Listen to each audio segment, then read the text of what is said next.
এই বন্ধুরা, আফগানিস্তানের বুকে তালিবান সরকারের এই নির্মাণ বিশ্বকে চমকে দিয়েছে। কেউ কোনোদিনও স্বপ্নেও ভাবতে পারেনি যে কয়েক দশক ধরে চলা যুদ্ধ বিধ্বস্ত একটি দেশ, যেখানে দারিদ্রতা আর অনাহার চরম পর্যায়ে, তারাই এমন কিছু অর্জন করতে পারবে।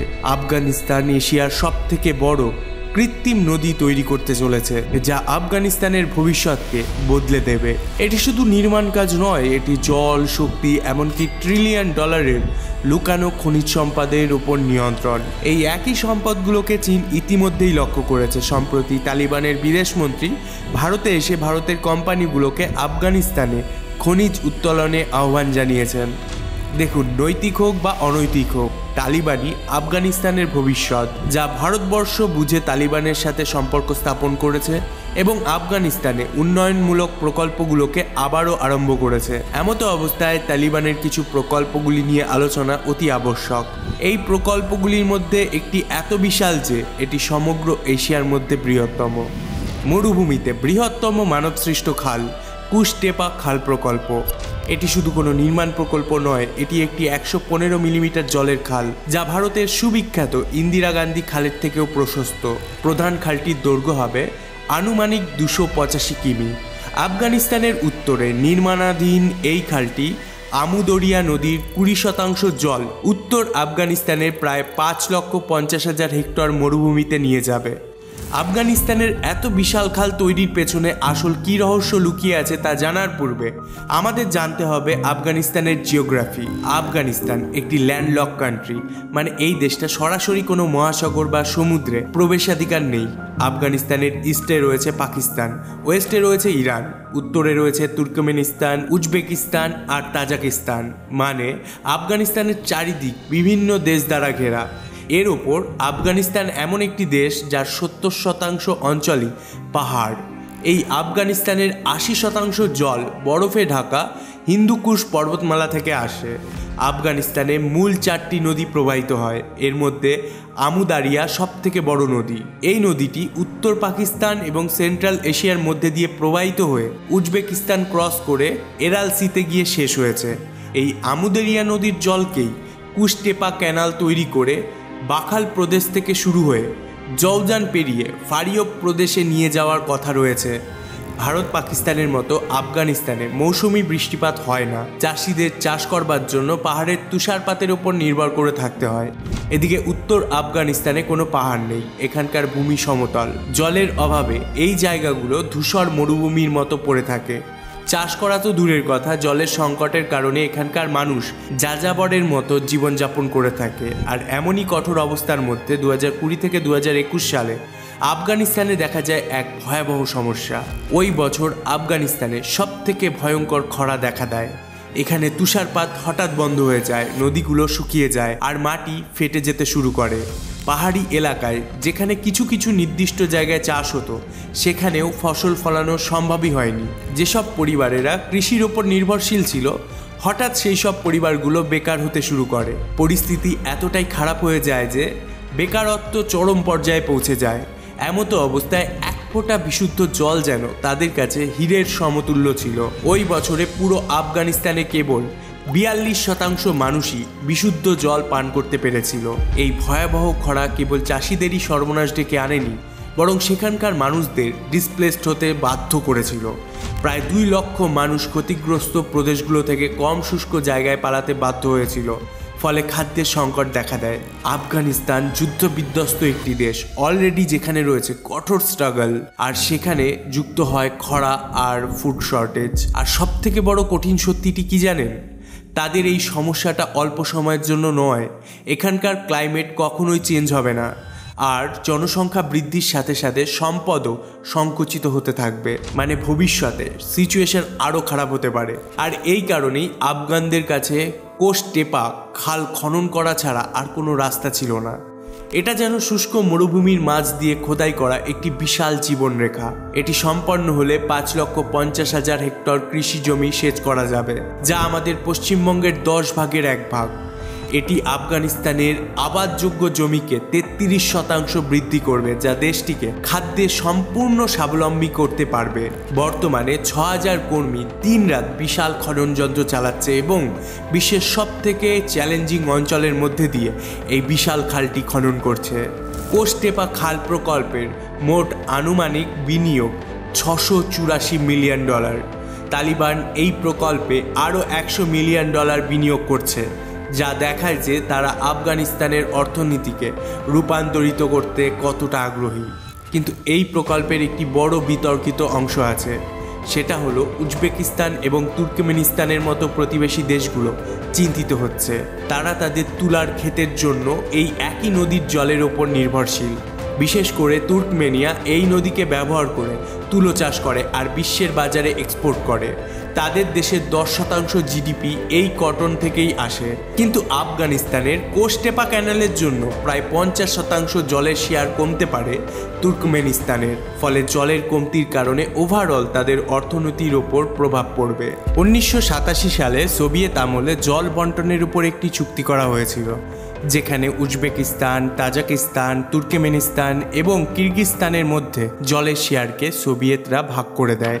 কিন্তু আফগানিস্তানকে কোনো শেয়ার দেওয়া হয়নি, কারণ আফগানিস্তান সেই সময় সোভিয়েত ইউনিয়নের পার্ট ছিল না। এমনকি সোভিয়েত ইউনিয়নের পতনের পরেও আফগানিস্তানকে নতুন চুক্তিতে অন্তর্ভুক্ত করা হয়নি। তার সাথে আফগানিস্তানের সঙ্গে সোভিয়েতের যুদ্ধের কারণে তারা খুবই দুর্বল হয়ে পড়েছিল, তাই সেই রকম কোনো ইনফ্রাস্ট্রাকচার বিল্ড করতে পারেনি আফগানিস্তান। কিন্তু এখন তালিবান সেটা পরিবর্তন করতে চায়। তারা বলেছেন, আমরা আমাদের অংশ নিচ্ছি, আপনার পছন্দ হোক বা না হোক।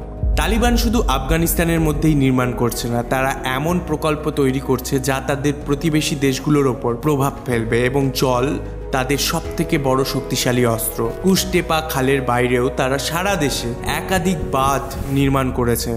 এমনকি ইরানের সাথে জল অধিকার নিয়ে কূটনৈতিক বিরোধ থাকা সত্ত্বেও তারা সম্প্রতি বক্সাবাদ বাঁধের নতুন নির্মাণ কাজ ঘোষণা করেছে। বার্তাটা স্পষ্ট, আফগানিস্তান জলের উৎসগুলি নিয়ন্ত্রণ করে, তাই তারা তাতে যা খুশি তাই নির্মাণ করবে।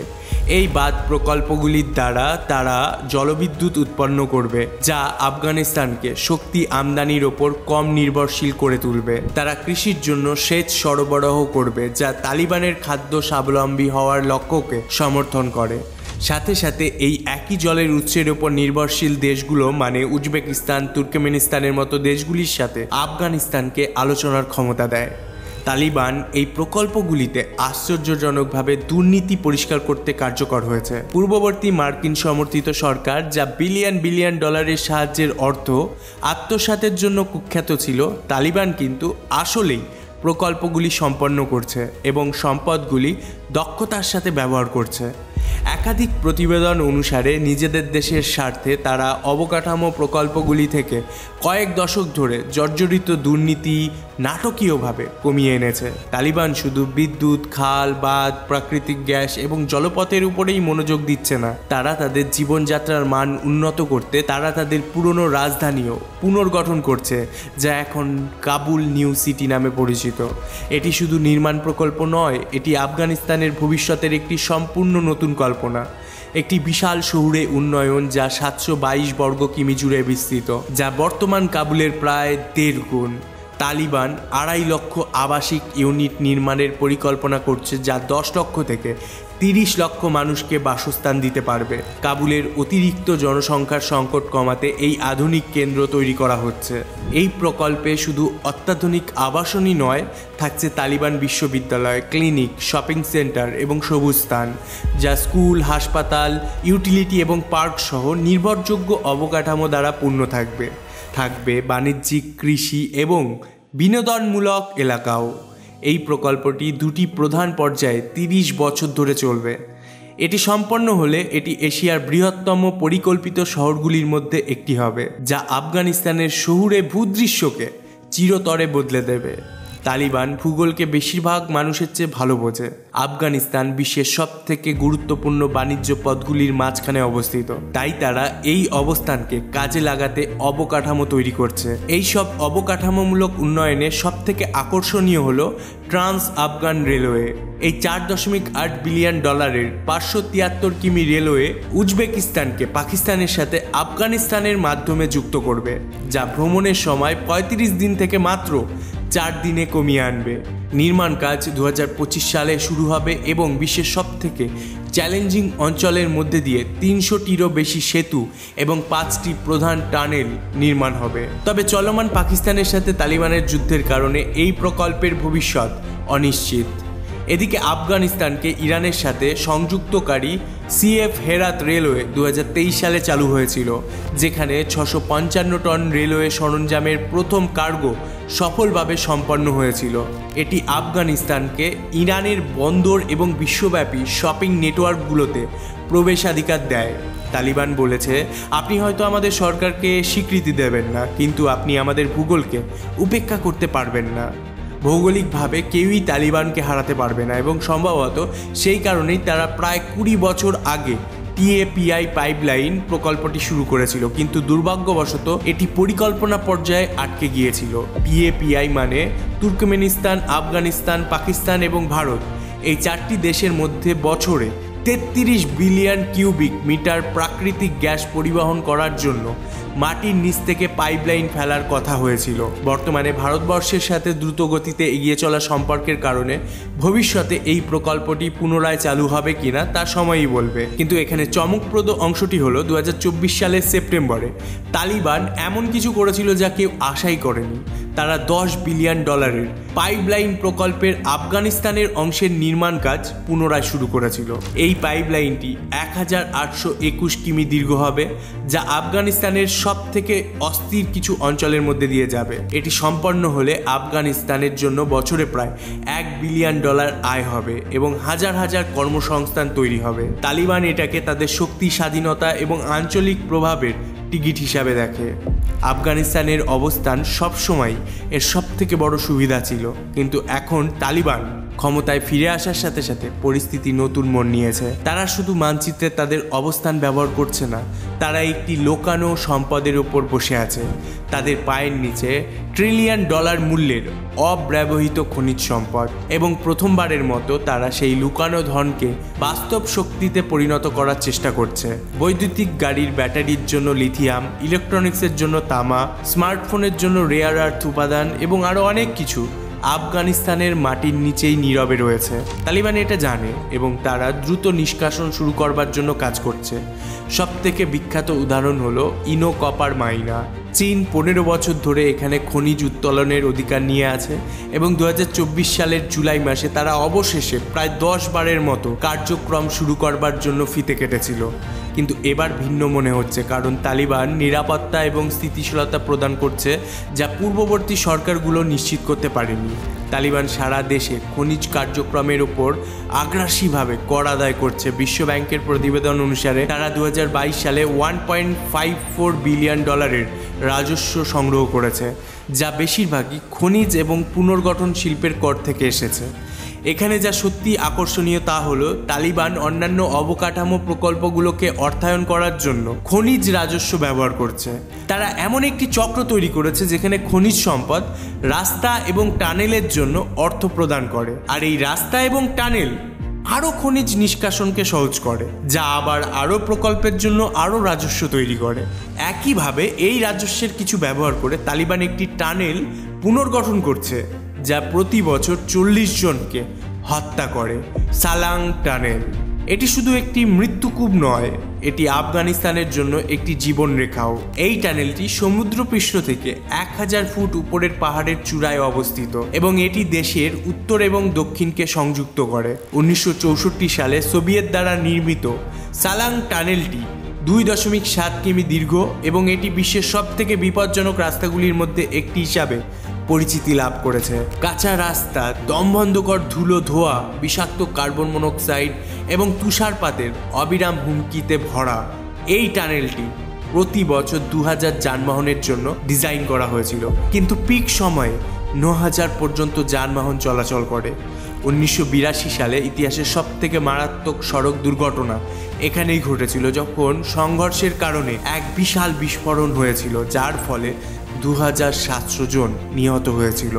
কিন্তু সবাইকে চমকে দিয়ে 2023 সালের ডিসেম্বরে তালিবান কর্মকর্তারা ঘোষণা করেছিলেন যে তারা টানেলটি সম্পূর্ণ পুনর্গঠন করছে। তারা তাদের নিজস্ব তহবিল থেকে $100 মিলিয়ন ব্যয় করছে, যা আফগানিস্তানের মোট বার্ষিক কর রাজস্বের প্রায় 1/4। এই ধরনের পদক্ষেপগুলি দেখায় যে তালিবান মেগা প্রকল্প নির্মাণে কতটা আগ্রহী, এবং যদি এই উন্নয়নগুলি সফল হয় তবে তারা আফগানিস্তানের অর্থনীতি এবং আঞ্চলিক প্রভাবকে রূপান্তরিত করতে পারে। আর তারা সফল হোক বা ব্যর্থ হোক, এটি শুধু আফগানিস্তানই নয়, সমগ্র অঞ্চলের ভবিষ্যৎকে নতুন করে গড়ে তুলবে। আজ এইটুকুই। যদি ভিডিওটি ভালো লাগে তবে অবশ্যই লাইক, কমেন্ট এবং শেয়ার করবেন। পাশাপাশি অদ্ভুত দশ চ্যানেলটিতে নতুন হলে অবশ্যই সাবস্ক্রাইব করে বেল আইকনটিতে প্রেস করে নেবেন। বেল আইকনটিতে প্রেস না করলে ভিডিওগুলি আপনাদের কাছে পৌঁছাবে না। সর্বশেষে ভিডিওটি দেখার জন্য ধন্যবাদ। সুস্থ থাকুন, আনন্দে থাকুন।